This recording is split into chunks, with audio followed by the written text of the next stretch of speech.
only I can talk about this. So I said, well, you know what? I'm going to do a live real quick just to talk about this. I'm only going to be here with y'all for like an hour or so. So have no threat. This ain't going to be a long one and nothing like that. Just let me share this, get this out to everybody. I'll be right back with y'all. Y'all know the routine by now.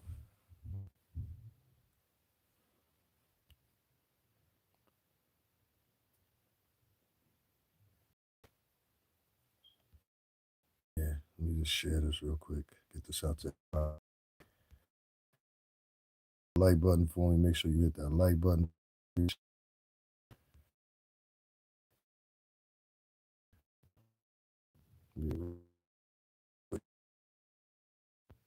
All right. What's going on, y'all? What's going on?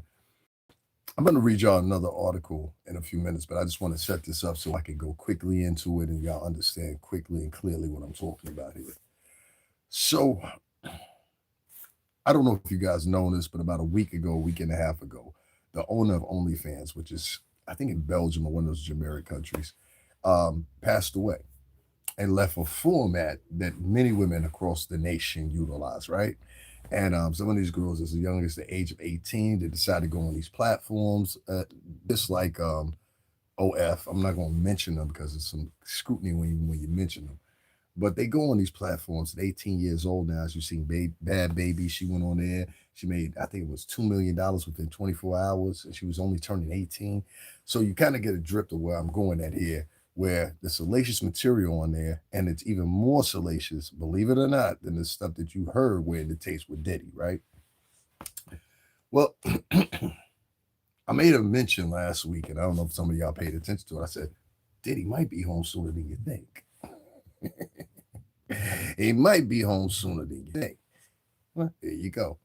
And we got an appeals court now, and we got lawyers arguing for Diddy right now, and there was a hearing today. And that hearing, it was inclusive, and now it's going to be a debating sigil, if you want to say, between three judges. And the argument is that there's a couple of things here. One, he was over sentenced. The 50-month sentence that he got complied with, I think it's 19 months he has in now. Um, he really should have gotten somewhere around about 13 to 15 months, if memory serves me correct, of what they were estimating or what they were arguing. 13 to 15 months. That's what Puff generally would have saw in a case like this. That's if he would have got a conviction. What's the probability here is they really might have not got a conviction because this is constitutionally protected material. Now, let me explain. If you take and this is why I brought up that the what's the name, and I'm going to read it out to you so you can be articulated. But if you take the average OnlyFans model nowadays, and trust me, I know a lot about this from learning, from watching. You know what I mean? Hey, how you doing? This one, Gene Lomax shout. This from watching Fresh and Fit and things like that. They have these girls, and there's other podcasts too, but they have these girls that are OF models or whatever, whatever. And if you go check out their pages, some of the girls, they'll offer some of their material for free. And so it'll be maybe one or two or three videos that are for free. The other one are at a pay rate or a pay schedule. And you'll see some of the most nastiest, disgusting, I mean, every fetish you could think of that's beyond what Puff was doing. You know, so way beyond it. And they allow it on this website because this website is based in Europe. And a lot of people don't understand that. This is not an American based company. Only OF, I don't want to keep mentioning them, are a Belgian or some type of generic come out. I'll look at exactly where they are, but I think it was Belgium. Um, this company is based over there. I'm not sure if they have any American investors, but at this point, I think they do. And so when you look at the material that you see on OF, you can quickly distinguish, okay, there's something wrong here. This is it's too many girls doing this. And there's never any advocacy for the girls not to be doing this. It's always pumped up, oh, I respect her, da da da da. But what you'll find in many of these OF videos is that many of these girls are doing the same stuff, if not worse stuff, that they was talking about that Cassie and them were made to do. And I'm telling you, it even gets deeper than that. You got the girls flying over to where is it at Dubai. The things that were happening over there. Some of these shouty individuals. I'm not even gonna say who in specifically, but some of these Saudi individuals are quite known for doing some nefarious sexual acts with some of these women that fly out and they pay them 50 to 75, some 150,000, depends on what your name is. How far does your stuff carry? The point is, these girls are doing it. And without Diddy being here and Diddy being locked up right now, it continues to go on. And nobody lifts a word or a voice or a whisper to speak against these girls doing this, even though it's mostly women that are encouraging it. If you go to most of these different podcasts that center around stuff like this, whether it be Fresh and Fit or whoever it may be or whatever, and I'll get into particulars in a minute, but you have to understand there is an equation here. And if you look past the equation, you're fooling yourself at that moment because there's no reason for you to be fooling yourself. What the girls are doing on OF is salacious material. It's disgusting material. And some of the stuff that you'll kind on there is some of the stuff that will make you cringe at a moment because you'll look at it and you'll say, I can't believe somebody would go out of their way to actually sit there and for $4.99 a month create this. This will give you a spectrum here. The average girl has been reported. The average girl on OF only makes about $200 a month. $200 a month.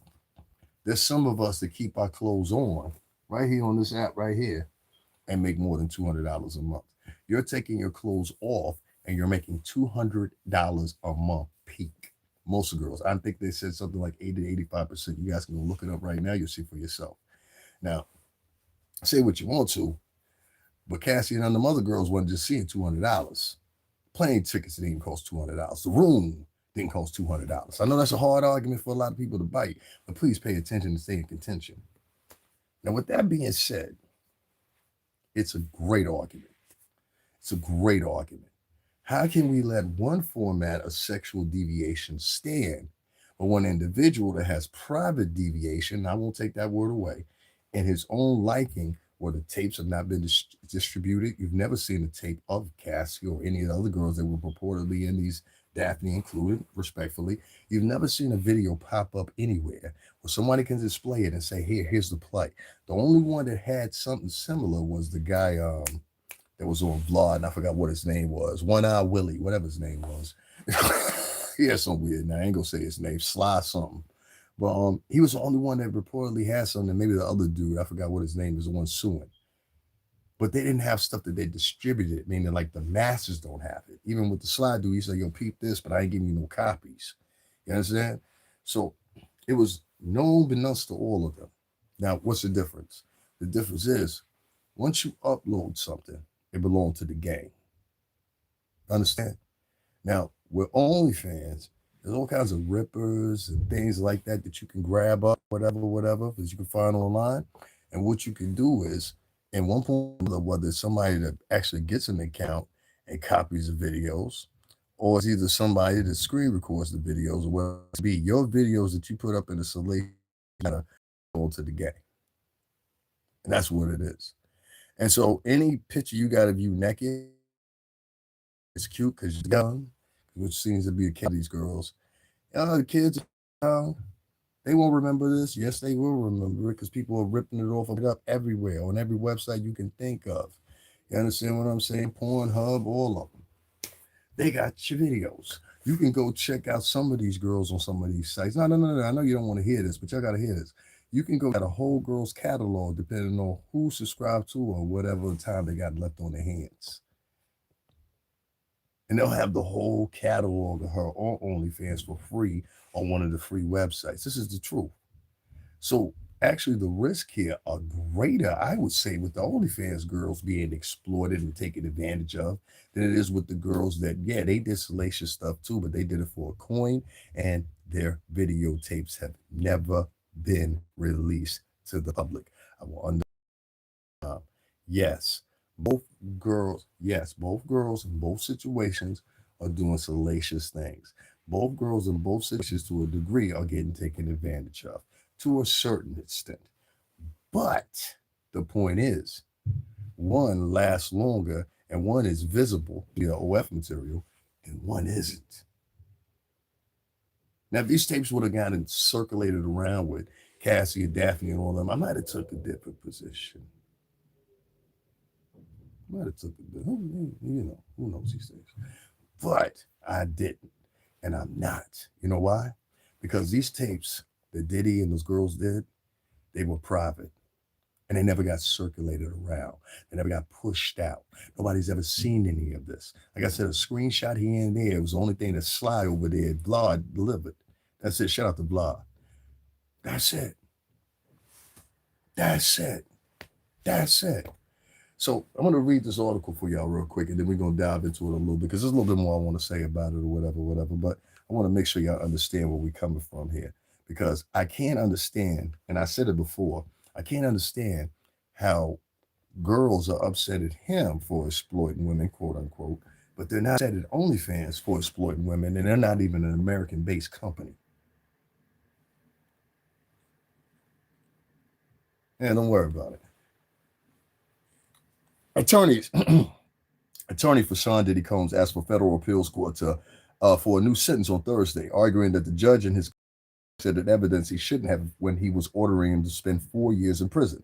Combs beat the sex trafficking and racketeering charges against him in 2025 trial in Manhattan federal court. The jurors convicted him on 2 counts of transportation to engage in prostitution, resulting in the U.S. District Judge Aaron Sobranian of the Southern District of New York handed down a 50-month sentence. The 56-year the three-judge panel from the U.S. Court of Appeals in the Second Circuit that the judge sentencing guidelines range should have been much lower than what he calculated based on the up guidance from the U.S. Sentencing Commission, which in 2020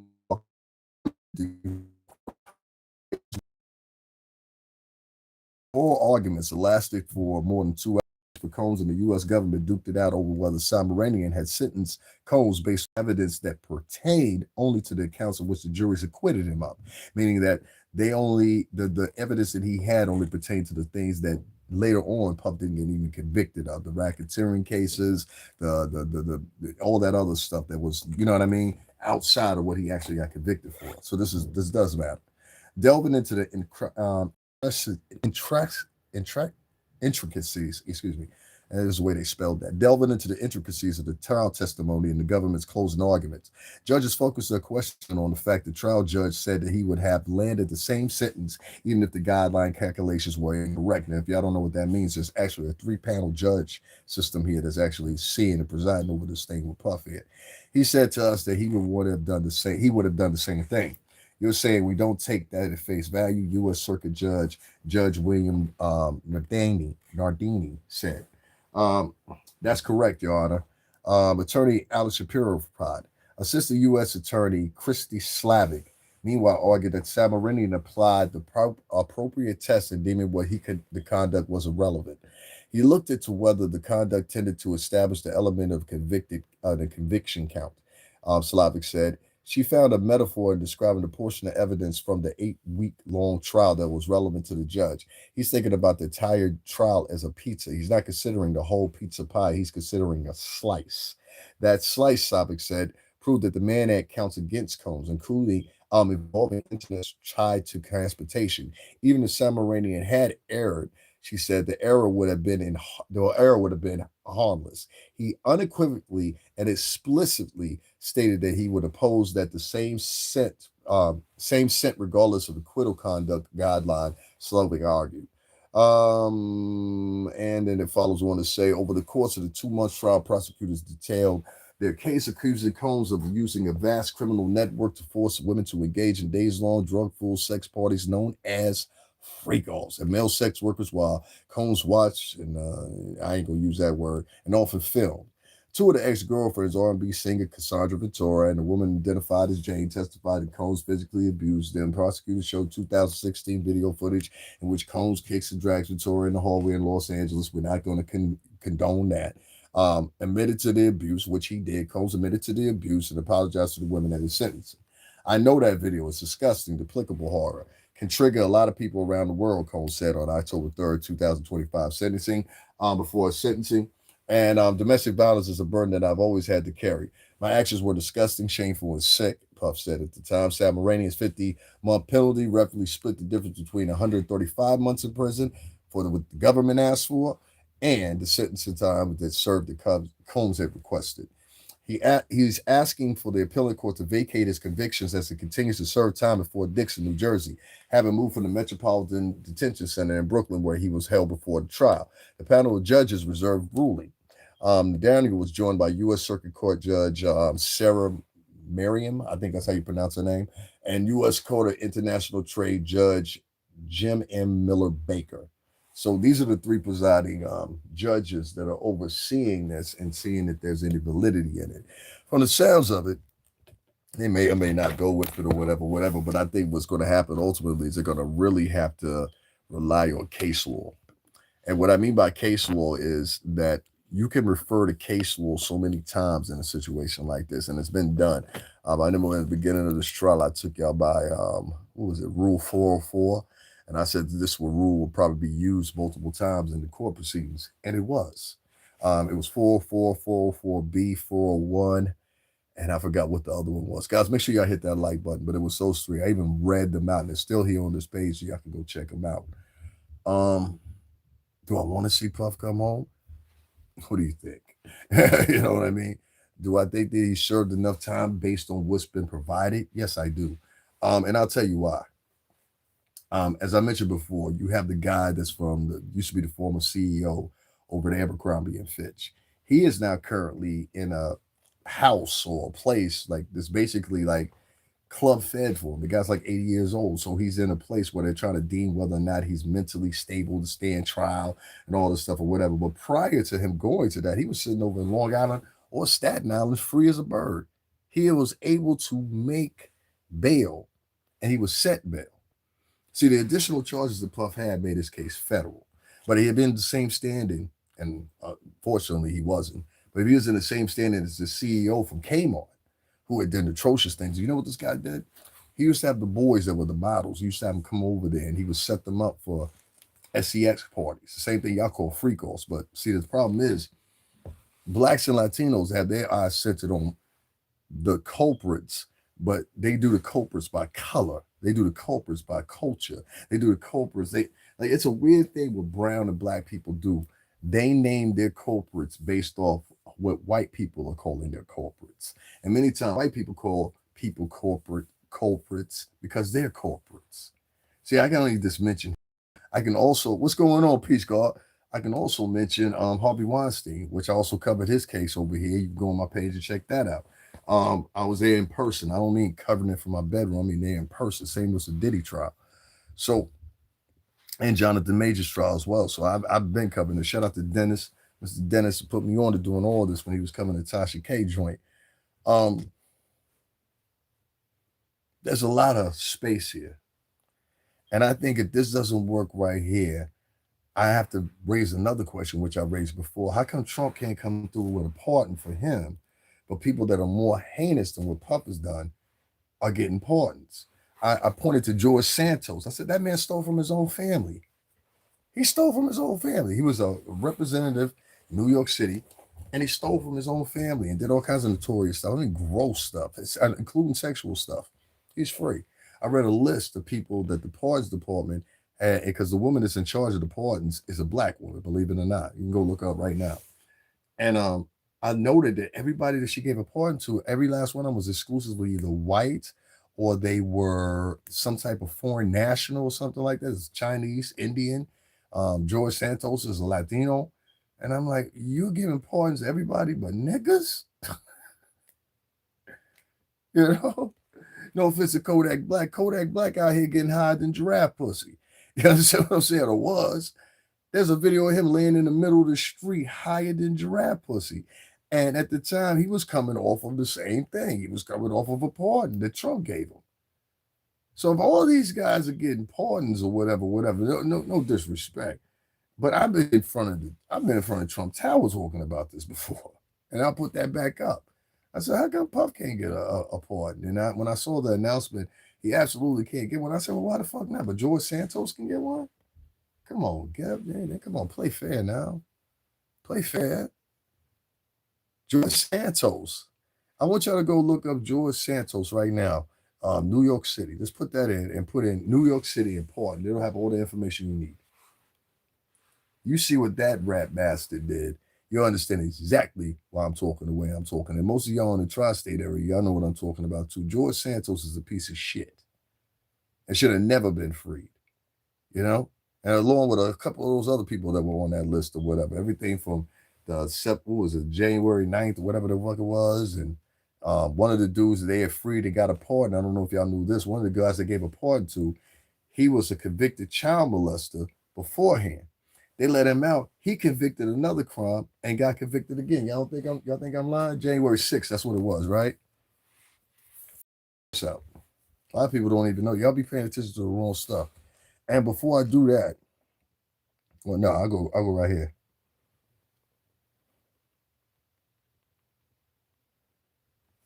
I'm gonna read this off to you. I want y'all to check this out because a lot of people don't know that this guy, yeah, there it goes right here. And this was, yeah, I told you it wasn't that long ago. This was March 30th this year, okay, 2026. And this guy, he was one of the rioters at the January 6th insurrections. I guess that's what they call it or whatever to this day. And this guy had prior charges put against him. You know what I'm saying? And now he could convict. January 6th rioter pardoned by Trump. His prison sentence for possessing enormous child pornography collection. And y'all can read the headline right there. All right, this is from NBC. All right. How long you been smoking? I don't know what the fuck you're talking about, but get off my channel. Like, when we in here, we talking about stuff. I'm not your friend, first of all. And I hate when you get niggas that come in here because if people talking about your uncle. See, a lot of y'all be sitting back and y'all be having these little front of the project jokes or whatever. I don't live in the front of the projects, homie. You understand what I'm saying here? We're not equals. I'm not like you. You ain't got the same history as me or whatever, whatever. But what I really hate is when we talking about something serious and substantial and throughout the United States with the Innocent Project, other things or whatever, whatever. And I'm talking about people that are being freed. Like what I'm about to read right now, you interrupted me about reading about a motherfucker that had child pornography. And you're continuing to interrupt me about talking about a motherfucker that had child pornography, which leads me to believe that you into child pornography. So let's get this motherfucker the fuck out of there. Your mama is, bitch. Your mother is. Your mother is.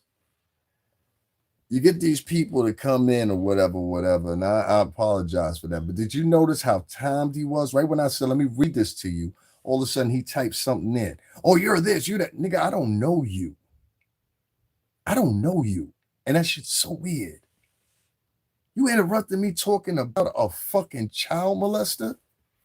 What kind of motherfucker is that? Y'all better think about this shit. January 6th rioter pardoned by Trump gets prison sentence for possessing an enormous child pornography collection. Daniel Toka's attorney had previously argued that the case should be dismissed because all the evidence stemmed from the Capitol siege case.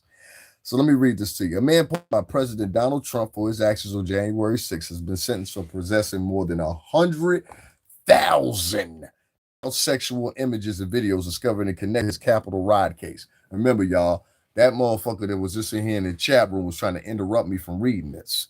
All right. Daniel Tucci, who was sentenced to 4 years of prison, only 4 years, was sentenced to 4 years of prison by U.S. District Judge Mark C. Mastriani and the District of Massachusetts after he pleaded guilty of possession of child pornography, according to the Justice Department's news release. Monday made no mention of the January 6th link.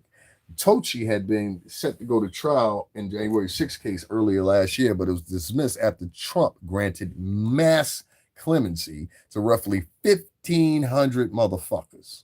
All right? I threw that motherfucker in there. Tied to the attack on the Capitol. Now, these are people that broke in, and I want y'all to keep this in contention. These are people that broke into the motherfucking White House or whatever the fuck and went buck wild and did whatever the fuck they want. Here's a nigga that motherfucking got caught with 100,000 pictures of kids.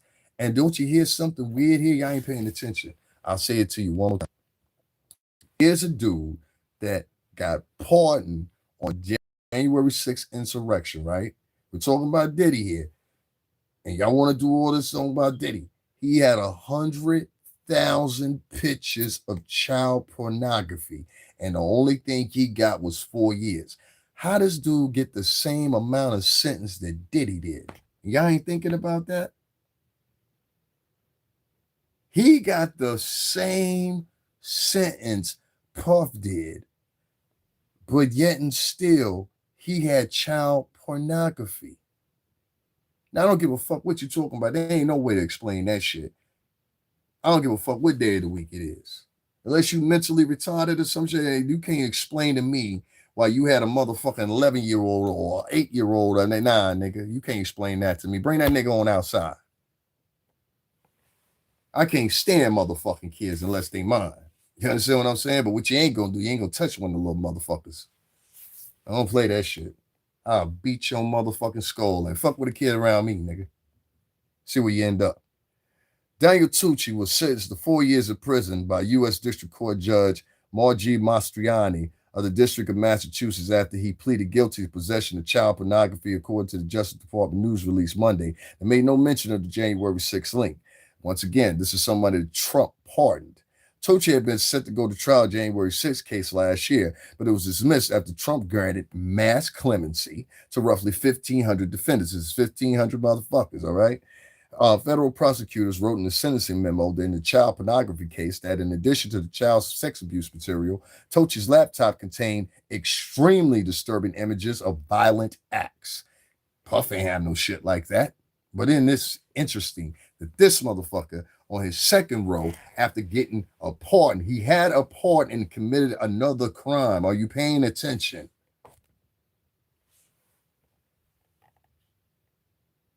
In addition to the child sex abuse material, Tucci's laptop contained extremely disturbing images of violent acts such as a cat being killed by being put in a blender, a male shooting a female in the head, a dog being beaten to death, and severed heads and limbs, as well as images of videos of bestiality.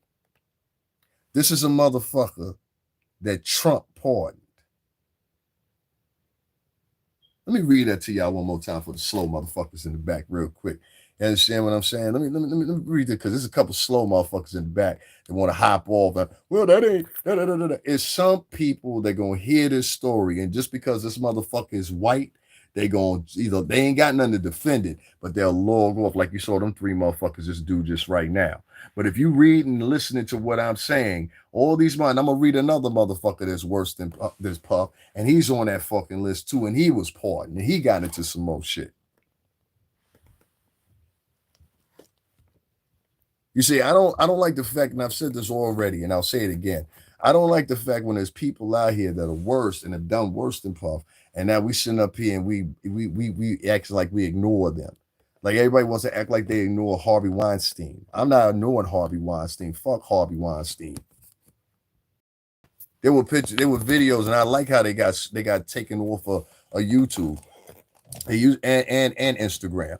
There used to be videos on YouTube, Instagram, and motherfucking X.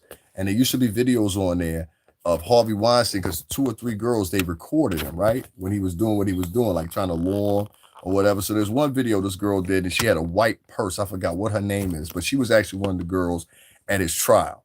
And she testified. And in the video, you see, and I think they probably did because they had an indictment finally. In the video, what you'll see is Harvey comes to the door and he's got a fucking towel wrapped around him. You understand what I'm saying? This big, burly, fat fuck. And he's got a towel. It's always them type. He's got a towel wrapped around him. I'm like, well, where the fuck Harvey going? You know what I'm saying? So he trying to get her to come into the bed. First, she didn't want to come into the hotel room, which was all right. Because that been my sister, I would have came back in and shot at you. But that's just me. But honestly and truthfully, son, like came to the door with basically nothing on to this girl that was like 20-something years old at the time. Now, if a 20-year-old chick want to give you some vajay, that's what it is. You understand what I'm saying? And I mean, even then, you running the risk, it depending on how old you are. You know what I'm saying? Like me personally, I don't go no chucker than like 28 on up. You know what I'm saying? Because at least right there, you in a safe spot. But this nigga was doing this to young girls. Like, I'm like, come on, son. It's one thing if she want to fuck with you. It's another thing if you just forcing yourself on people. Some men out here that just got the knack for that. Like, I give you an example. You think Richard Gere got to force himself on people? You think Jason Momoa got to force himself on the bitch? You get what I'm saying? No. There's certain men that don't have to force themselves on women. This is what point I'm getting at.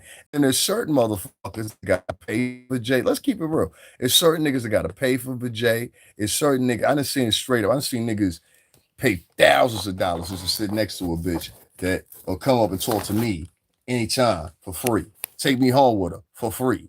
You understand what I'm saying? This is a fact. You understand what I'm saying? I had a shorty the other night. Every nigga in the motherfucking club was trying to talk to her. She can't talk to me. You see what I'm saying? So you got certain men out here that don't know no other game and to pay a bitch.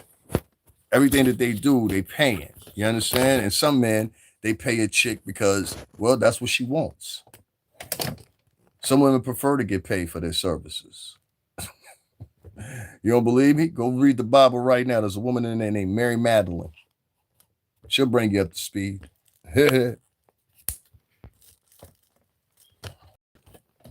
Vijay been selling since Vijay been selling since Vijay been selling.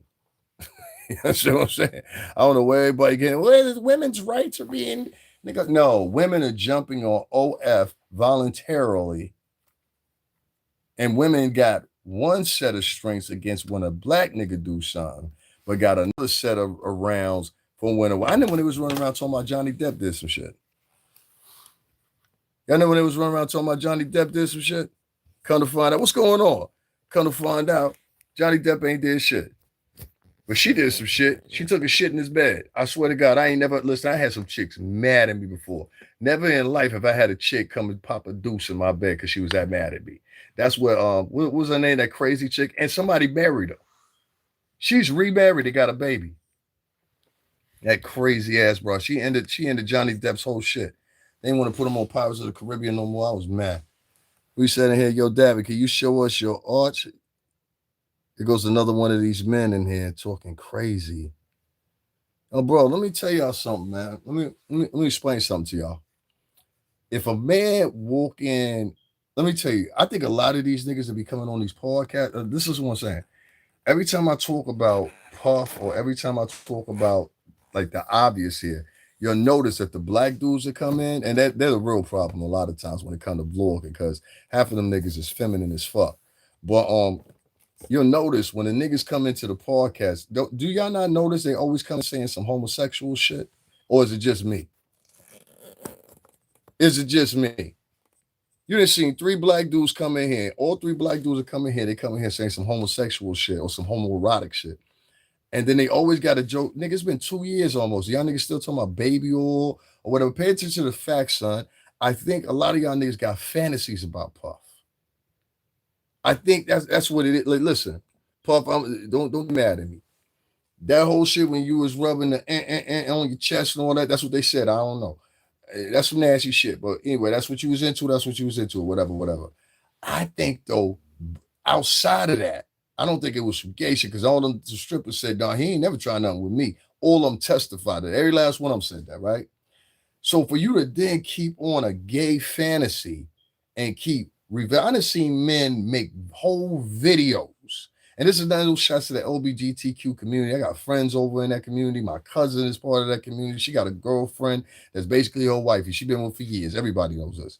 My point is the men that call themselves heterosexual are trying to prove themselves to be heterosexual online. I notice it's a linear fashion with these niggas. All of them got something of some type of homoerotic shit that they can quickly think up in their mind. Let me explain something to you boys. That's your mama's upbringing fucking with you. I try to tell you. See, your mama used to be a freak. You understand? No. Y'all let me break it down. Y'all stay here. We're going to get back to the conversation. But let me break it down for real. Your mama used to be a freak. Your mama was the bitch that niggas used to pull up in front of the house and they'd be like, beep, beep. All right, come on now, bitch. I'm coming. That was your mother. You understand what I'm saying? Your mother did that on a weekly basis with different niggas. It was always a different nigga coming through the house. You understand what I'm saying? Mama, that man outside again, that was you.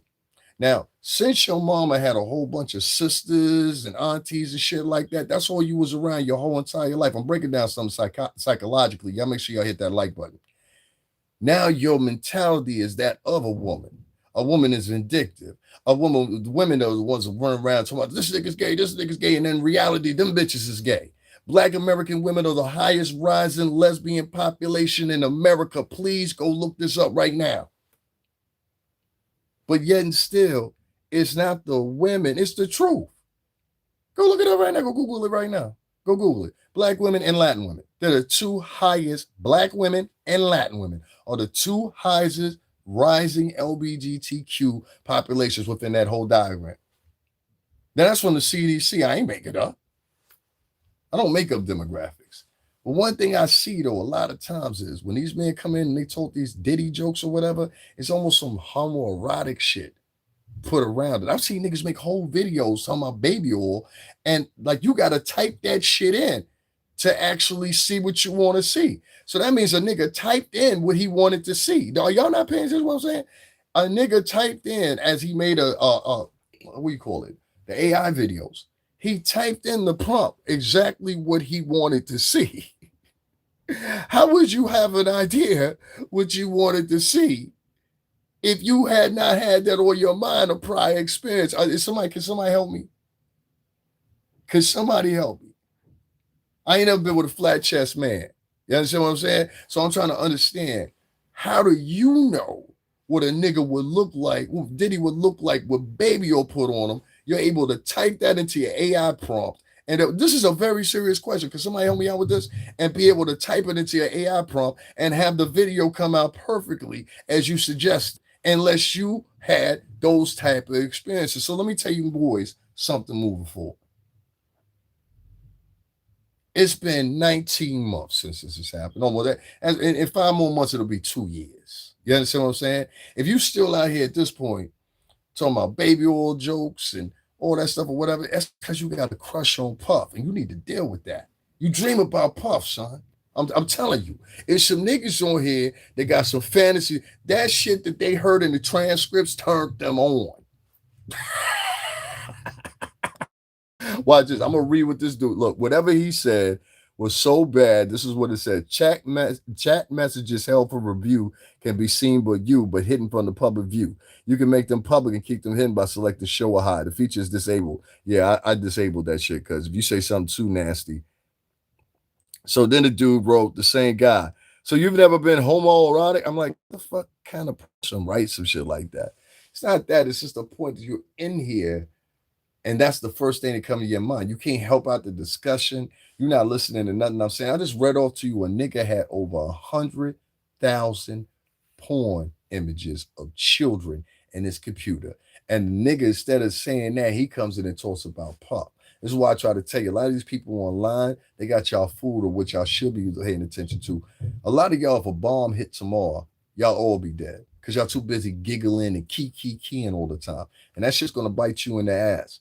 When we used to stand on the block, right, and hustle like real niggas used to hustle, I remember the leader of our crew used to always tell us that. He said, yo, don't be out here joking around, laughing and giggling every 5 minutes and joking. Pay attention. This niggas out here. It's people trying to get you. The fiends get you too. You know what I'm saying? So we always paid attention. So I always had this in my mind. I'm always, you know what I mean? Like you can't win everything, but I'm gonna pay attention as much as I can. Somewhere along the way in the past 5 years, women have induced men, I think mostly by the views, by their loud, cantankerous voices. A lot of them, not all of them. A lot of these women have valid things to say. But the ones that don't have nothing valid to say, usually there's some synonymous reason why the men attach themselves to them, if y'all notice. And they do it very loosely, blindly, or whatever. One, they've never had a man tell them because they never had a man around to tell them. You don't just automatically listen to a chick because she says some shit.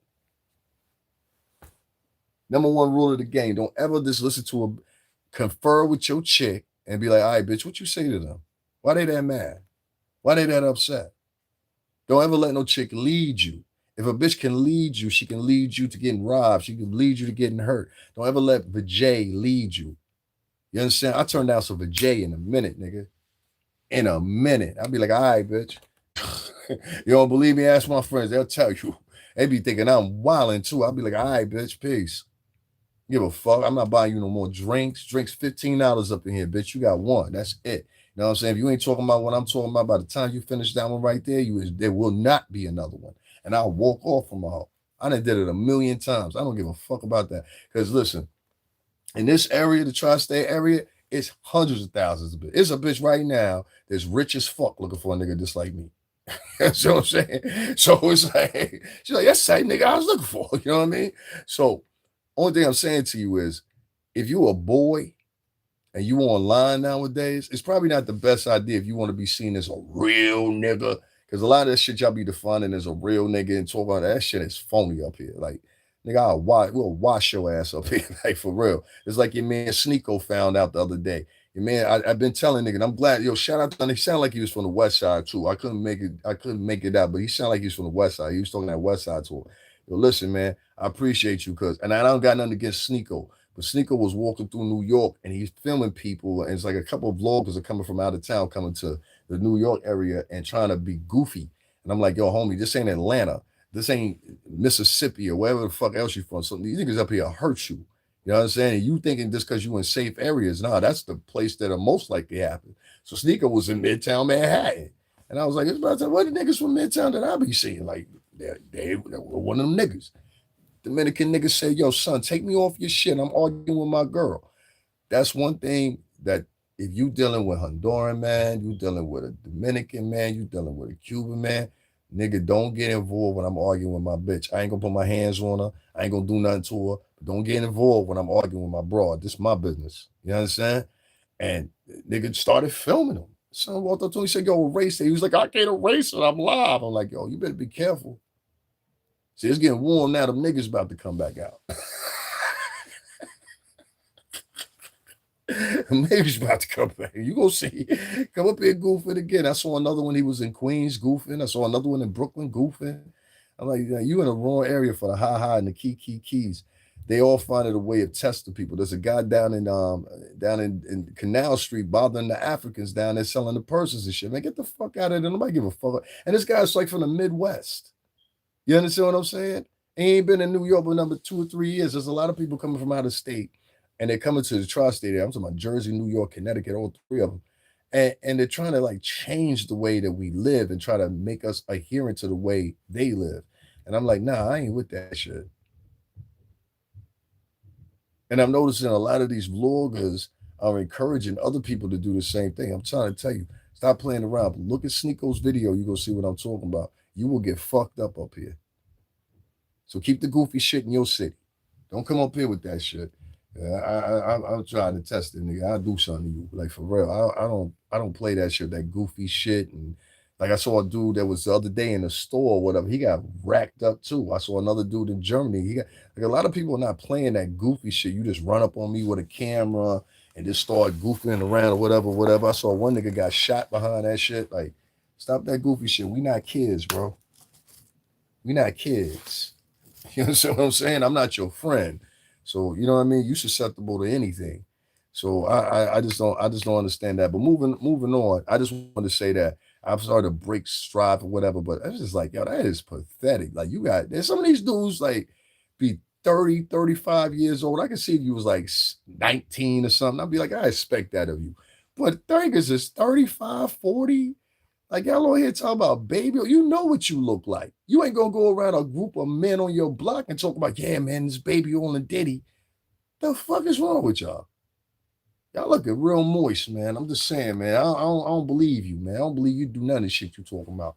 You sitting up, any nigga that's sitting online every day fantasizing about a nigga with baby oil on him and can type it in the AI prompt. I don't want to be around that nigga. I don't believe nothing you say.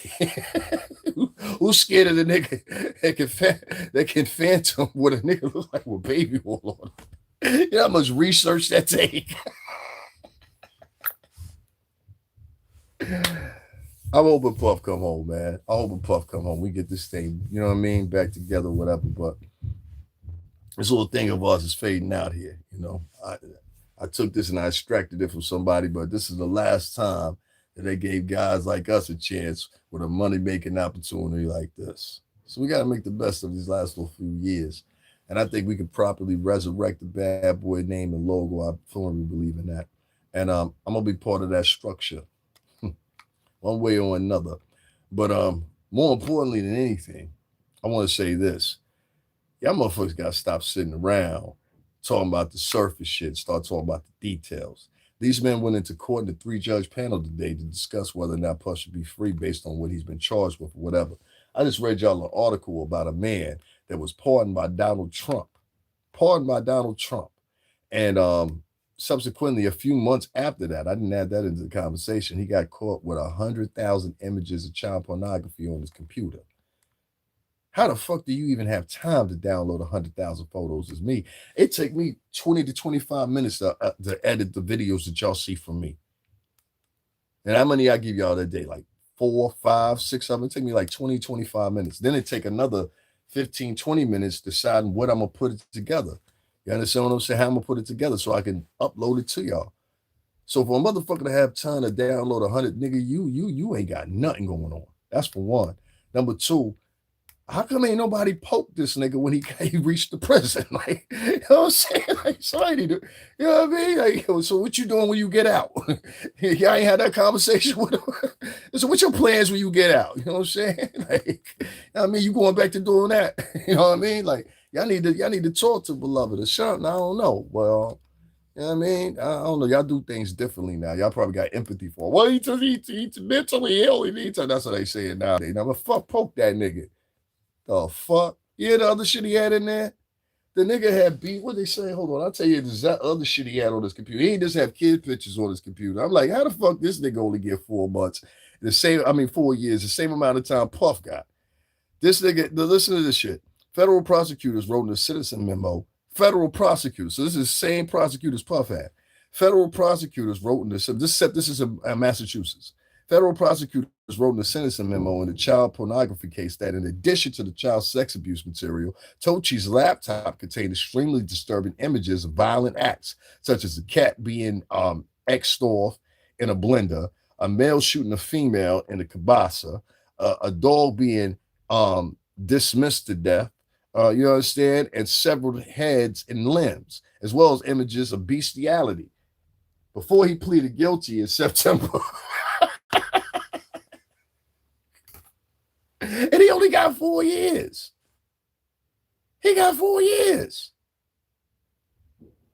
That's a motherfucker. Anybody that's ever been in the street, that's a motherfucker that's about 5 minutes off from hurting somebody for real. And this is a nigga that Trump pardoned. It is disgusting, Manny God. It is disgusting. It's been a long time since I've been on here. I appreciate you. I remember who you are. What's going on? Y'all make sure y'all hit the Cash App too if y'all my long time subscribers, man. They trying to cancel me out on the, you know what I mean, on the It's all good though. But make sure y'all hit the Cash App, support that, man. We got a goal intended in that. And that link, I just want to emphasize, I didn't say that last time. You don't have to sign up for Cash App for that. We also got the super chat open too. I appreciate you showing up, man. Yeah, this guy, and along with a list, I think it was almost 40 names on that from 2025 that been pardoned. You know, Biden pardoned his son. Did y'all see the video of that? Oh man, I can't even show that video. Biden's son was in the hotel room getting high in giraffe pussy, and he had a hooker in there with him. Hooker took off with the cocaine. So he chasing her down the hallway, damn near naked, like this. And grabs Shorty, brings him back to the room. This is the president's son, who had a $1,500 a day habit, he said. I can't make this up. Y'all can go look up the video. It shows up. So I'm saying, why is Puff still sitting in jail? Why is Puff still sitting in jail? Why is Puff still sitting in jail? It makes no sense to me either, bro. It makes no sense to me either. So I'm just asking everybody in the chat room, amongst everybody, whatever. I know it's going to be a lot of people that don't like this appeal process that's going on, whatever. Maybe we'll get an answer tomorrow or Monday, either or, whatever. But I'm going to keep it popping, of course, man. You know what I'm saying? You say I got prepared, you know what I mean? Because I truly believe, a lot of people believe that this bad boy thing is over. Every time there's something to talk about with Puff or whatever, you see me wearing this right here because it means more to me than it means to y'all. To me, this is a part of a company that I came from for 17 years, a brand I came from for 17 years. And not only that, but all my memories, everything attached to me that I would tell my kids when I do have some kids is attached to this. Now, if you worked at McDonald's for the past 17 years and flipped burgers and shit like that, right? You want to tell your stories how you flip burgers. If you worked at Best Buy for the past 17 years or whatever, you want to tell your kids all about how you used to sell TVs, right? So what the fuck make you think that I don't want to? And unlike many of y'all, I'm loyal to where I come from. I wasn't one of the dudes that jump, oh shit, Puffin court now, let's jump shit. I wasn't one of them dudes. And I stood down there and I had people talk all kinds of shit about me. I had people make all kinds of moves on me, tell people don't donate to me because I'm down there and I'm attached to the company and I'm doing this move and that move, and the actual moves that niggas is doing is shh. Oh, said didn't even see it coming. That's why I used to sit down there. Let me tell you, I give you one example. You have to go look at the video. The day that they were sentencing Puff, right? Everybody was standing in front of the courtroom. So it was really packed because they all were energetic. They wanted to see, they thought Puff was going down. They're gonna give him 7 years. I heard all kinds of people standing out there talking about Puff going down, it's over. You know what I'm saying? They're gonna give, I think they're gonna get all these projections, right? When I was down at the Diddy trial. I stood across the street. I had my portable speaker and I was just blasting shit. The songs I blame, you ask anybody down there, they go tell you the same thing. Because I stood out, because I went across the street and there's some stairs you can walk up, and on the stairs is like a little perch thing where the statue sits up, but it's enough room for you to stand on top of that, so you elevate it on top of the people. Even the cops down there tell you. I remember the songs that I played. I played New Slaves, and I meant to direct that at everybody that was standing out there, because that's what you were. You were down there to see the culmination and the ending of someone, just like slaves. So I played that by Kanye, and ironically, Kanye had showed up there. I also played Plies, 100 Years. Y'all know that song. I can't say Crowley ain't got that Florida shit. So I had to play that. And it was something else that I played. Do you know where you're going to? That song by Puff. I forgot what the name of it is, but it's on the Forever album. Do you know where you're going to? I played that like 4 or 5 times. And I knew at one point what the score was. I was like, oh, okay, now I know. But let me wait. And I said it on camera. I said, let me wait for one of them to come out because I know what's going on. But let one of them come outside and I want them to say it because I want to see a reaction naturally of all these because they wouldn't have acted naturally to me. To me, it would have looked like it was a win for them. So naturally, I would have seemed like I was seeming. But if one of their peoples that was supporting him getting a whole bunch of time would have came out and said it, or it would have been it was totally different. Now it's like, oh man, we took a loss. It was the most beautiful shit I'd ever seen in my life. You never like it. What was that movie, Harlem Nights? He said, yo, he said, and inside the limo was a box of candy. And niggas just rolled off in the sunset. I said, he said, it was beautiful, Shuckle. It was beautiful. I love shit like that. That's what I loved. It was beautiful. You see all the motherfuckers. You should have, if Puff would have been out there, if you would have seen the faces on the motherfuckers. Oh, they were mad than a motherfucker. I'm trying to tell you, Bitty God, they was madder than a motherfucker. I seen some of the bitches at it. Stank faced than a motherfucker. And I was just laughing. It's all here on the channel. Like, and many of you people, many God, I know you used to come here for that. And many people know. I remember that song. I used to listen to that shit all the time. Yes. Do you know where you're going? I think he had Kelly Price on the hook or whatever. Those songs is when I first came in, but I remember that song. We used to hand out promo shit. You know what I mean? That's how I started. Street team, putting up poster boards, all that. I'm humble with mine. You know what I'm saying? Shout out to Put It As, Bit Alchem, you know what I'm saying? Sham, Balloon, all them. Those niggas brought us up. But I remember I heard that song. And that was one of the first. No, it was like the second song I heard on that because I think it was the one shit or whatever. I forgot what was on that Forever album because that was the first album we ever promoted for Puff. That Forever shit. Shit had a blue poster board. Nigga had a white outfit on, and it was black lettering. It was Diddy Forever, Puff Forever, Puff Daddy Forever. That's a dope album. If y'all gonna check out an album, check that out. Check out the Love album. Those are the two. You know what I mean? As far as that R&B shit is concerned. The Last Train to Paris, I ain't gonna promote that no more because old girl was down there telling. You know what I'm saying? Yeah, and walked away with nothing. Your lawsuit, nothing. It's fucking hilarious. You know what I'm saying? Yeah. Anyway, listen, long story short here. That song was so impactful to me because at the time I was still, and I still am an artist. You know what I mean? Because I always keep forgetting. I'm working on new shit right now. Street team, baby. You better believe that. You better believe that. And if it wasn't for Puff and like this is the other thing too. And as I was showing people pictures and videos or whatever, you notice I was showing you from different states. I said, what state you want to go to next? You understand? And when we went to these different states, it was Puff and all them, and especially Put It As, you know what I mean? What up, Vlad? Um, that made sure we stayed in the finest of places. I didn't even know what a fucking boudet was, a boubet, or boudet, whatever the fuck that shit is, until I had into one of my suite in Miami. You know what I'm saying? It came equipped with a stove. It was a junior suite, but it was a suite, man. Mine. You know, you brought the bras up in there. They'd be like, oh, y'all niggas just balling. You know what I'm saying? It was one of them setups, had a balcony on it and anything like that. You could see all Miami from right there. Puff wanted us to see the vision like he saw it. You know what I'm saying? I'm dead ass serious. You think I'm joking? You know what I mean? Catering services and shit like that. I never had filet mignon until I went through one of the catering services. I was like, oh shit, this is really fine. You know what I'm saying? You got a to-go plate. You know what I'm saying? Give me a little to-go plate. Yeah, I have some celery too. Let me get some of that celery and vegetables. Yeah, sure. Pat them on. Y'all got some tin foil. But yeah, man, I you know, a lot of my I guess you say rich nigga experiences came from being on that street team and all that. You say working on some new shit, bro. Yeah. I'm not rapping no more. I'll still do rap, and there'll be implements of rap in there. There'll be points in my songs while I'm rapping, but a lot of people don't know, except for people that like know me. I started off singing. I really did. I never started out rapping for real.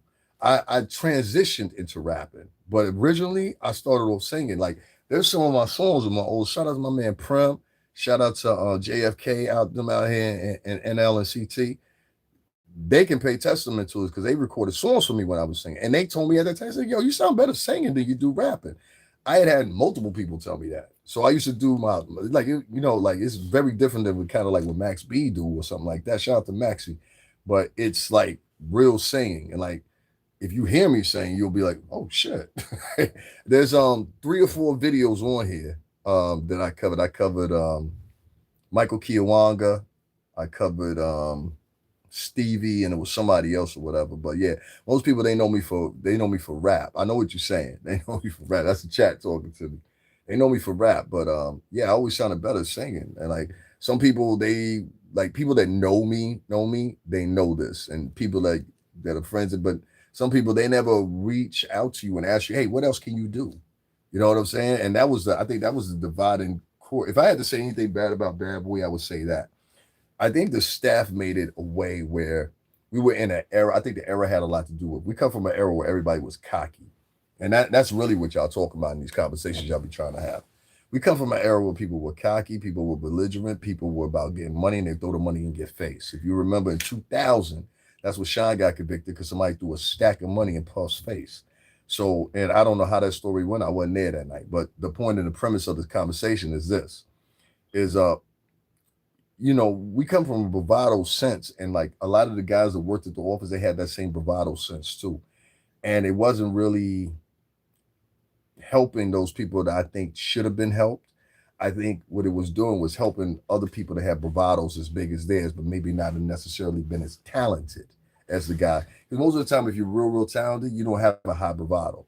You understand? You believe it or not, but it's the truth. Most people that have real good talent, they're not cocky at first. They're cocky later if they do. Like, and I hate to say this, like Kanye. You know what I'm saying? That's my dog, though. But not saying nothing bad about Kanye around me. But a lot of people they get the bravado as money comes in, as notoriety comes in, things like that. It's natural. Kings have done it since the test of time. But for some reason, it's oddly looked upon if you were in hip hop or something like that. No, meaning like, and I think other people from other different record companies, because I heard Noriega bring this up on Drink Champ. Shout out to Nori, and I've been up around Nori before, all that. Noriega brought it up, and I think at the time, he had Leo and my ex-boss on there at the same time. And they would ask the question, they would brought forth a question, and I ain't gonna tell you what my ex-boss name is, because then y'all be trying to harass him or something like that. But and I'm talking about who was hired by Puff and worked under Puff. But I want to say this the right way. The question was asked, do you think a lot of people that should have made it, and y'all can go ask Nori this and quote it for yourself. Tell him that Tavin Lewis told you. He said, do you think a lot of people that should have made it from back in the days and they didn't make it, do you think that some people should try to help them out or compensate them or something like that because they rode along with the team the whole time? And yeah, they don't speak up. And that's the problem. A lot of dudes, they let it go. Like certain people, they get to doing music and now they 35, 40 or whatever, and they give up on their dreams. And in reality, you was just one hit away. I heard Fat Joe. I heard Styles. Styles had a hell of an argument. Shout out to Styles P. Shout out to the Bronx in general. He had a hell of an argument the other day along with Sheik Luch and Jada. And all three of them phenomenal. But if it's just me listen, I can listen to Sheik Luch all day. I really can because he remind me of a nigga I know. Like they almost twins. You know what I'm saying? In a lot of ways. And I always said that. So he remind me of my man K. But all regardless, I like all three of them. That's the crew right there. And they long arm bad boy. But they had a joint right there, and they were talking about. And they had a little combo. They said, "Do you think a nigga that's 50, 51, 52?" I say like the cap of it, if you coming out the first time, should be around about 47. If you first time releasing something or whatever, whatever. Um, Max B is a proof that you can do it. Max B did 18 years, I think, in prison and came home at 40. How old is Max? 48, 49 now? And is the heat moving around. So I think, and most of the audiences out here that's coming to a show is not an old audience. That audience has got kids and shit. The new audience is coming to see Max and know Max's shit is catching them off shit he had old on the internet. And a lot of it had to do with French and what a hell of a guy, huh? You could only love to have a friend like French Montana, couldn't you? And that's a real friend. Because he made sure when his man's got out, his man's ain't come home broke and fucked up. That's the way people used to do it right there. What you saw French do with Max, that's what they used to do in New York. They don't do that no more. He brought that back. They don't do that no more. They don't do that no more. I can assure you they don't do that no more. Because you would have had somebody come through and be like, yo, son, I seen what you was doing here. Don't tell nobody, but here, hold that. You know what I'm saying? So trust me. Hope that you can have a friend like French Montana. Max came home at 48, 49 years old. And now he's budgeting, moving around, everybody listening to him. You know what I mean? Like he got a number one single using some old Bee Gees loop. You know what I'm saying? That worked. French always been known for that sound like that. So I would say to them, more continued success to them or whatever. But the point is, yeah, you can. And I think Max B is definitely an example of that. Yeah, he's about 48, 49. I know you're somewhere around there. Max was like 30 something when he went in. Yeah, he's about 30, 40. I know all of us from that era is like 45, 46, 47, 48 ish. All of us. We now, the niggas that we met and put us on, we their age now. In the most part, you know what I'm saying? So it's it's fortunate that we got people like Max B that, in my opinion, set an example. Yeah, you can. Killer Mike, he came through and won a Grammy at 48. If we're going to take up for all these other things, like what we're talking about is ageism. And ageism, we can't have that conversation and tell people, yeah, you can do ageism, but at the same time, I'll forbid you to talk about people in this group, that group, this group. You can't talk about this group. This group is protected. Okay, well, you can't talk about ageism because it only exists in hip hop, evidently, and it's a little bit in R&B. I'm pretty sure with the next 5 years will show that. You know what I'm saying? Where they get tired of hearing Jacquees, so where they get tired because they got tired of hearing Trey Songz. They dumped off Trey Songz like he never happened. They got tired of hearing Ray J. They dumped off Ray J like he never happened. Yeah, people come to the concert. You might pull in 15, 20 in there. But my point is, in long standing, they're not anticipating your album coming out. So I would say if you are a first time audience, this is just me, and I've always thought like this. You know what I'm saying? That's why I've never stopped. And I've sold music. So make sure you put that in emphasis. I'm not one of these guys that do music for a hobby. Like you can go on my page right now, you'll see me at Daddy's House Recording Studio, which is Puff Studio, and I recorded in the rooms of everybody from the room Big recorded in, Total recorded in, all that. This is a fact. Black Rob recorded in. I'm in that same room. Shout out to Far Flow. Shout out to Dennis. Shout out to everybody that was over there.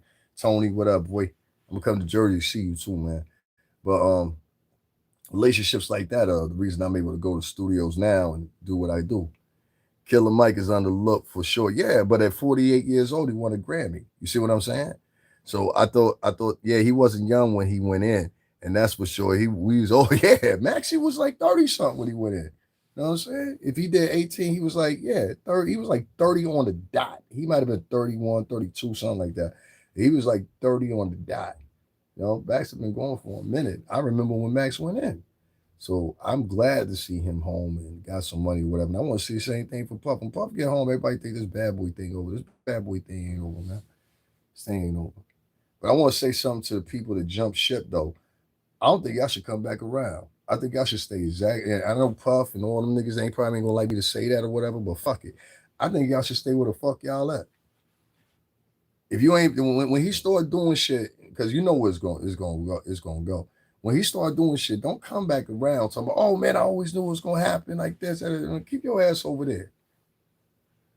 Yeah, I never really sold the fucking records like that. It's just now, it's just a hobby for me. Nah, I don't do hobbies. Hobbies become wasted time. Like, nah, I don't do hobbies. I ain't never did hobbies.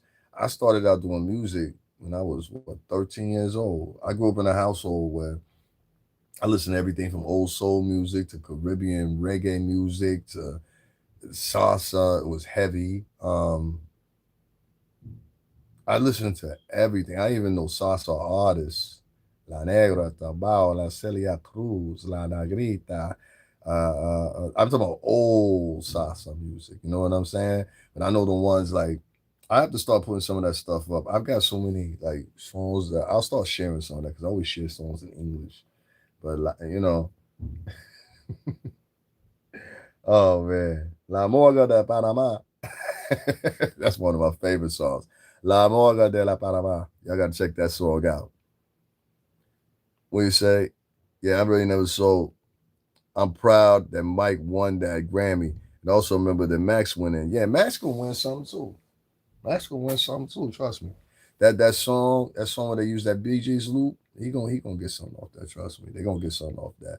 Max, he got to lose that stomach though. That's all he got to do. You got to do some crunches, my brother. You know what I'm saying? The fanny pack you got on, you go shit by this summer. You know what I'm saying? You can't be. They gonna look a little Santa Claus on stage a little bit. You know what I'm saying? Put out the steaks, nigga. Put out the steaks. I know you eating good since you home. You know what I'm saying? Put out the steaks, though. You know what I'm saying? You got to lead off those carbs. But other than that, he good. He floating, and I like to see that. So shout out to Max, man. Nah, but you know what I mean. I don't have anybody around me. I don't know how to get it popping. I never do either. I don't keep chumps around me, but I don't keep like the thing with me is like this, and a lot of people mistake it for what I'm actually saying. I was down there at that courthouse from day one. I'm talking about the day. Please pay attention to me when I say this, and you can go in my archives right here on my page. Just go into my lives. You're gonna have to scroll a little bit, but you'll see because the trial was like I don't know 9 months ago now, almost a year. From day one when Puff got arrested and he had his first bail hearing, I was down there. Second bail hearing, I was down there. Third bail hearing, I was down there. I subsequently was down there for every week that it was. I might have been down there 3, 4 days, but it was never less than 3 or 4 days.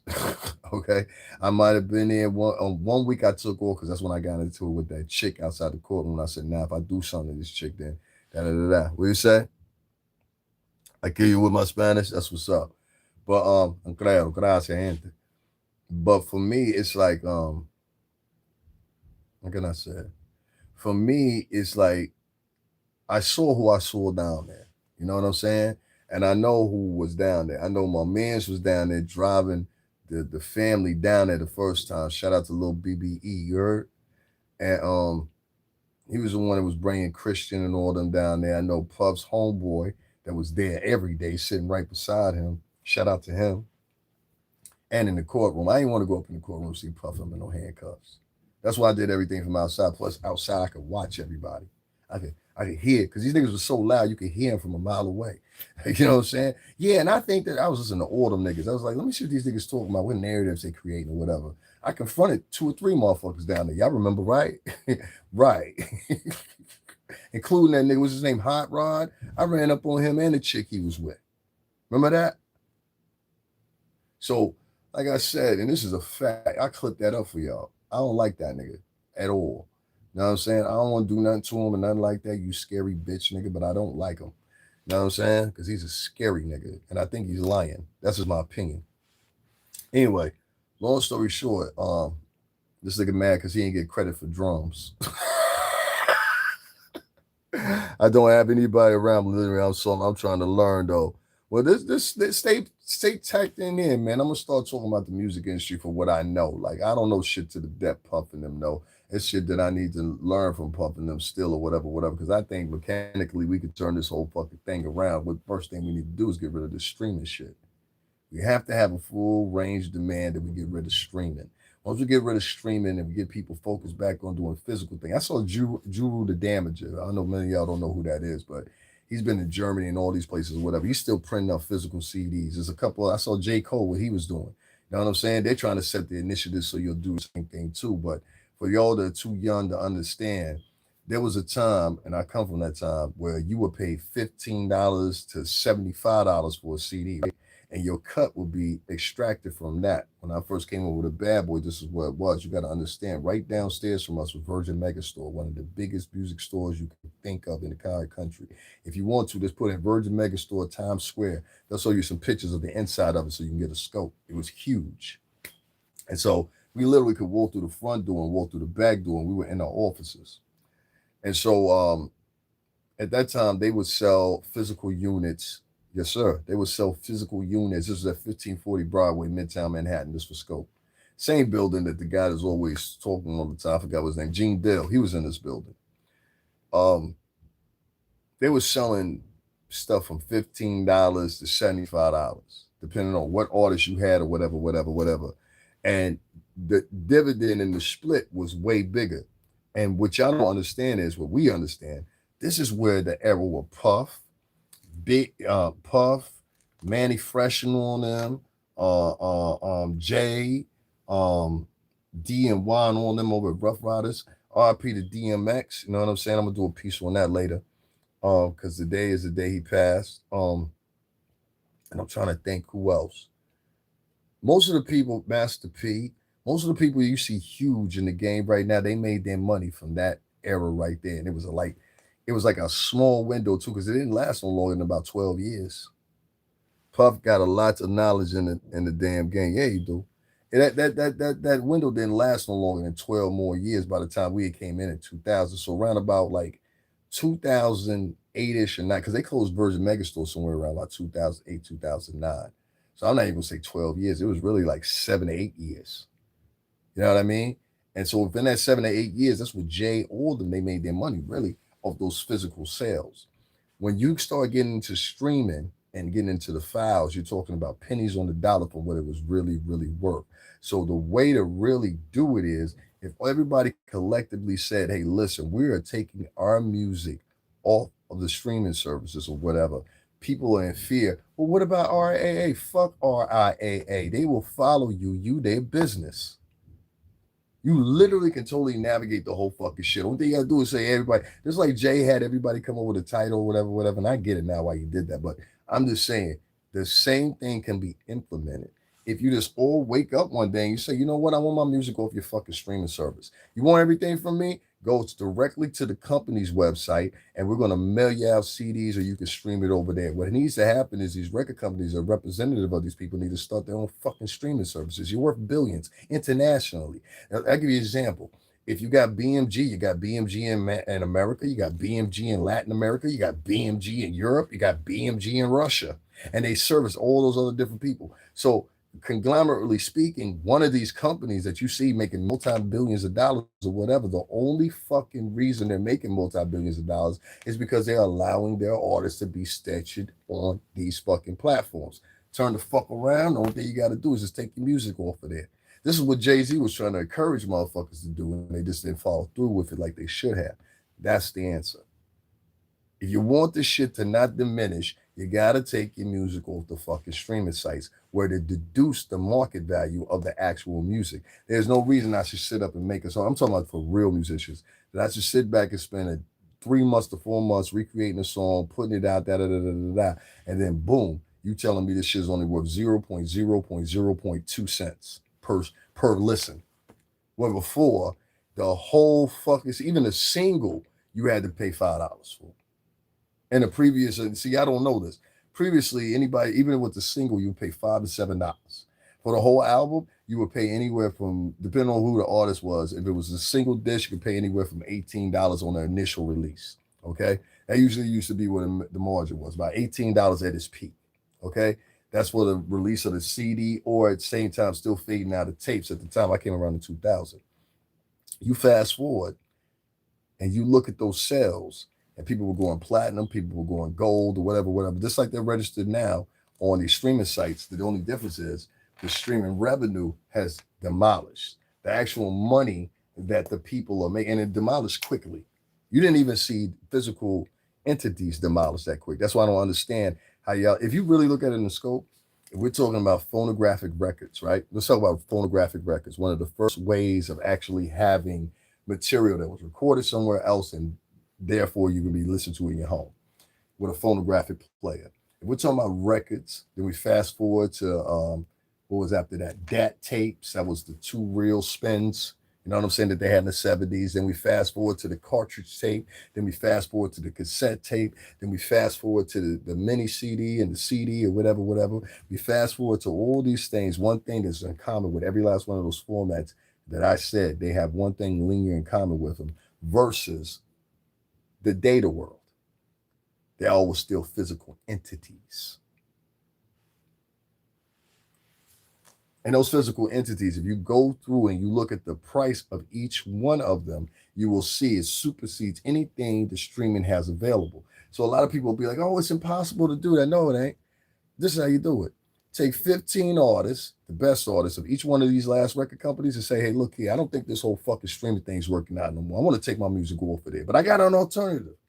How about the company make its own streaming service for the artists, and then that way we can not only control it, but we can increase the revenue.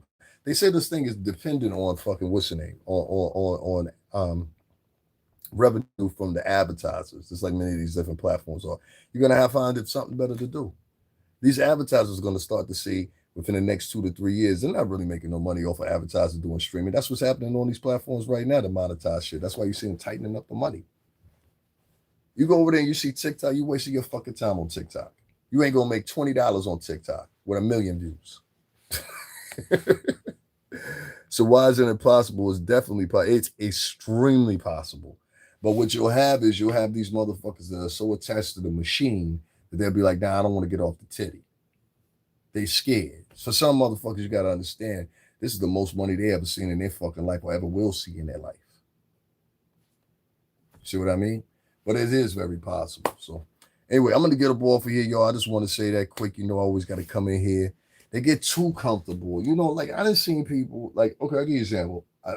This is a good example. With 50 Cent, Young Buck was one of his artists, right?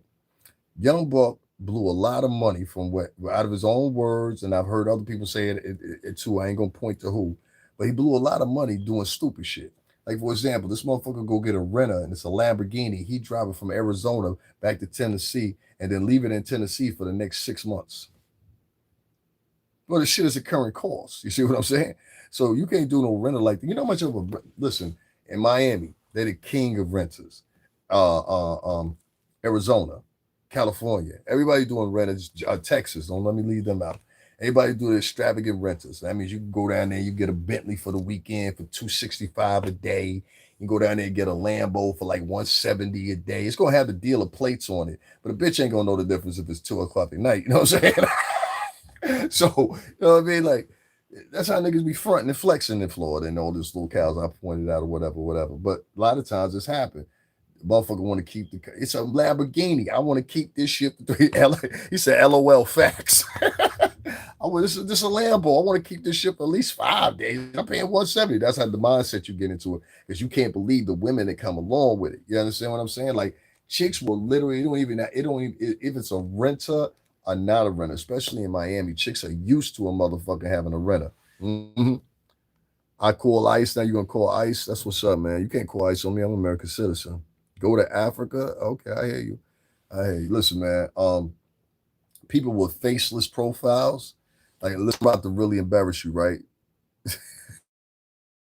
I can guarantee you, this nigga ain't got no. He been here for 6 years and got subscribers. Yeah, you a full-time troll, huh? I ain't reading nothing else you said, man. That's why I said another man bored with his life. There be men out here bored with their life.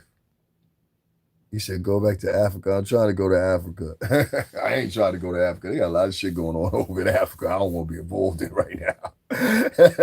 Like, for real. They got a lot of shit going on in Africa. One of the biggest continent in the world. That always gets left out of the discussion. The biggest continent in the world and the world's uh, most resource place in the entire planet. You know what I'm saying? Except for Brazil. Brazil's the other one. Oh man, you go to Brazil, everything grows. That's why colonists went there in the first place. You heard?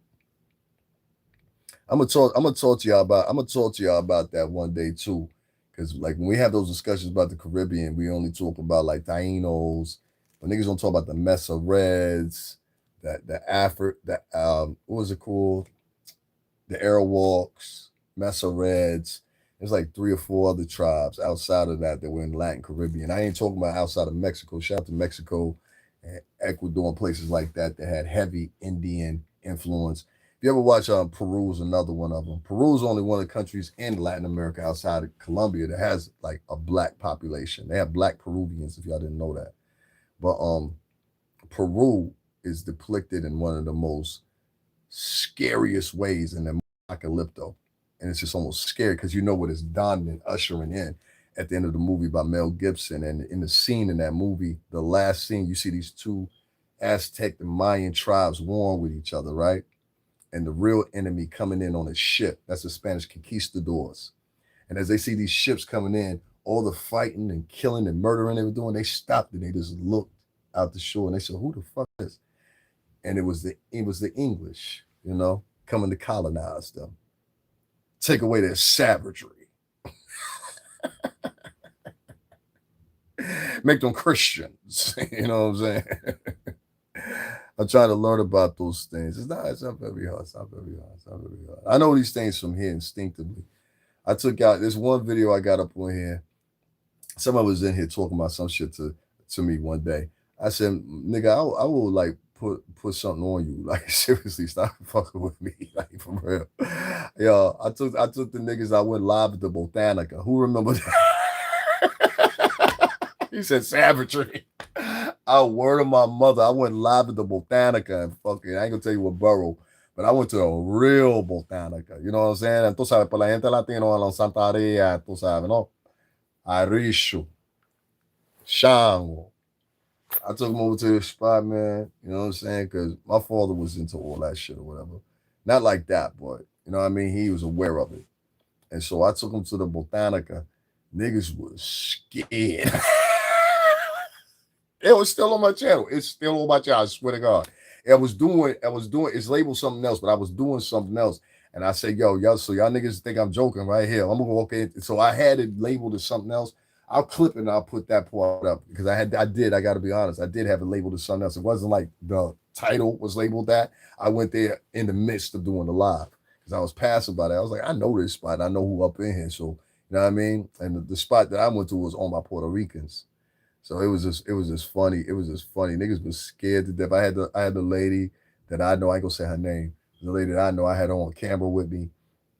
And this niggas didn't have nothing to say. Like I was like, nothing to say now. And like we were talking about real like African shit. You know what I'm saying? Like real, I don't know how to explain it to you because I like sometimes you talk about certain shit like that, you can bring shit on. But yeah, I'm very much a believer in that. I'm like I said, my father come from an island that do that. Most Latin Caribbean countries come from that. Latin America, not as much, but Latin Caribbean, especially you talking about like, entonces, para la gente la grito africano, you're talking about like, I don't know, Dominican Republic, Cuba, definitely. Panama, a little bit. Panama is like owned by the Dutch and some shit like that, I think. Now, it's not even esoteric, spiritual, entonces, espiritual. But Panama is like owned by the Dutch or something like that because of the canal. I'm not sure exactly what it is, but they're ruled under like Europeans, but it's not like Spaniard Europeans. It's like Dutch or something. It's either Dutch, Welch or something. Like you can look this up, but like Panama is not like it's different from the other Latin countries. Like just trust me on this. It's ruled by the Dutch. It's like It's like Haiti, man. Haiti, poor Haiti. They owe so much money to the fucking French. It's ridiculous. It is the Dutch, right? Yeah, he said it is the Dutch. I thought so. I was like, yeah, because they the Panama Canal, whatever, they have some interaction with that. I don't know exactly what it is. Yeah, yeah, it's the Dutch, the Dutch that run the Panama. It ain't no Spaniards. Spaniard history is long gone from there. It's like Spaniard colonization is gone from a lot of the Latin Caribbean countries. To be honest with you, there's a lot of people won't admit it. They'll try to hold on to it when they come to America because they make them feel proud. And I'll be like, well, if you go to like most places in Latin Caribbean, it's owned by French, Dutch, Spaniards. You know what I'm saying? Like Haiti still owe out millions of dollars to the French. Dominican Republic, they be over there fronting, and y'all niggas owe niggas money. I'm lying. You know what I'm saying? Like so, it's a lot of be like I don't know. There's some Latinos do that. It just depends on what Latino group you talk about. But a lot of Latinos they like to live in a novella and pretend. I don't live in that world. I don't be pretending. Fuck all that shit, nigga. Like niggas ain't got time to pretend. If you sitting around pretending, you ain't gonna never have no money because you're gonna be pretending like you got money. Ain't nothing worse than a nigga that pretend he got money. Let me put you on to something. All the I learned this from rich niggas. All the niggas that really got money, they never show you they got money. All the niggas that really got money, they dress like Kanye West and Jay-Z on his recent interview. I don't need no gold chains. I don't need no, you know what I'm saying, flashy. Like niggas that know me know that I ain't never been a flashy motherfucker. So it's not hard for a dude like me. But for some people, it's hard for them to get outside that element because that element is them. You understand what I'm saying? Like they defined by them. Yeah, yeah. Like I had a homie of mine. His name was Pana. Well, he's Panamanian too, but we used to call him Pana. And this nigga, he used to have bummy shorts on. He never ironed this shit. We used to get on how he dressed. And like this nigga would be all right with a t-shirt and some sweatpants. He would look like he just got out of prison. Little do you know, this nigga pull out like 7 grand out his pocket. Yo, where we going? Yo, what we doing? Which fuck you mean we ain't got no money? That's how he used to talk. What fuck you mean we ain't got no money? I got another man, Macho. He used to be the same fucking way. Macho come through. He have on some nylon, fucking jogging pants, t-shirt, whatever. This nigga got 30 grand on him. Like, it's just like there's a difference between being flashy and just dressing the way you dress. And I dress the way I dress. Yeah, I ain't got nothing. You know what I'm saying? That man got dope, but drive a Honda Accord. Exactly. You know who drives something, does something like that? What's his name? I spoke about him before. Morgan Freeman. Morgan Freeman drives a Honda Accord that he bought. He had when he was young and somehow has kept it up. But you could go look that story up. Morgan Freeman drives a fucking Honda Accord. What's this other guy's name? Warren Buffett. Warren Buffett drives a Subaru, I believe. You know what I'm saying? You actually think that Elon Musk is driving a Tesla? You know what I mean? It is what it is. I've seen it already. That's real talk because each second you got to have real bread and the scheme ass boys coming at the woodwork trying. Yeah, you better believe that. These niggas is watching niggas. That whole shit that happened when I said it again, that happened with Offset and Old Boy. That was about 10K. That's chump change to a nigga. The Brinks truck ain't coming out over 10K. 10K, you get at the bank. I think you can get on anything under 9,000 at the bank without having to go through secondary protocol in a day. You know what I'm saying? If you go into the bank location, you ain't getting that out the ATM though. Warren Buffett be holding on to his money, even giving children. Yeah, exactly. Warren Buffett hold on to his money like that too. It's a fact.